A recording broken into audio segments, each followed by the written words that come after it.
Working so closely with Tyne-and-Wear museums and being able to access objects and artefacts in the way that was possible was something that was quite new to me. I mean, I've used archives and I've used collections before, but I've not had such open access. He has taken control almost of the collections that we've got and worked that around his artistic vision and created a combination of objects, superb film, and something that moved me.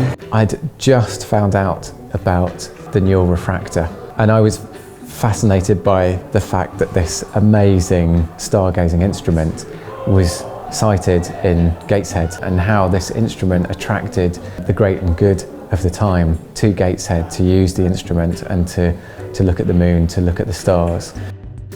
I was becoming aware of other characters related or people related to objects, and suddenly the year that the telescope was completed, 1871, kept cropping up. So the year of the 9 Hours strike, led by John Burnett at the Elswick Works, at Armstrong Works, was this amazing move to take on Armstrong and reduce the factory working day from 10 hours down to 9 hours, therefore making more free time for people, which therefore had a knock-on effect to people being able to get involved more in sport. So how an equivalent of, say, the Great North Run might have been something like the rowing races which used to happen on the Tyne. Joe Wilson, who was the last of the great Tyneside bards of the music hall, he almost was acting as a narrator to lots of things that were happening at that time, because he was writing songs or ditties and things about what was going on around him. He wrote songs about the 9 Hours movement. He wrote songs about the great rowing races that were happening on the Tyne.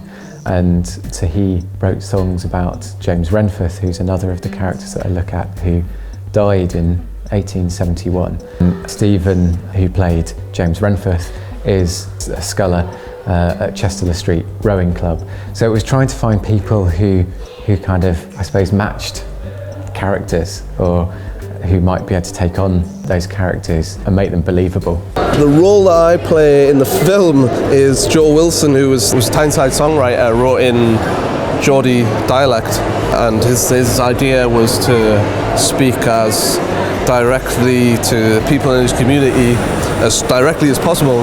Matt was after some songs by the poet and songwriter Joe Wilson, and a friend of mine, George Unthank, put my name forward to Matt because he knew that I sing a lot of Joe Wilson songs and write a lot of music to Joe Wilson lyrics. With the words that Joe Wilson wrote, sometimes there's a tune that's listed, but that didn't have a tune listed to it. And Richard sort of made that song very much his own. There's an inexplicable melancholy to the work there, and a strangeness. It doesn't seem that strange, but it's very unusual work.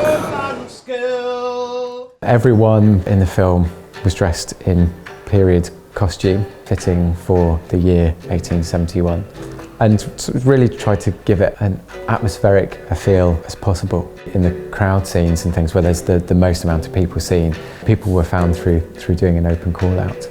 It was looking at how all these people, how their stories interweave together. And so that became the final film, really, was looking at these, I guess, a tiny slice of each of those people's lives and how they did all interweave together. I suppose what I maybe took away for both myself and hopefully the film sort of leaves behind is that people understand a little bit more about some of those people.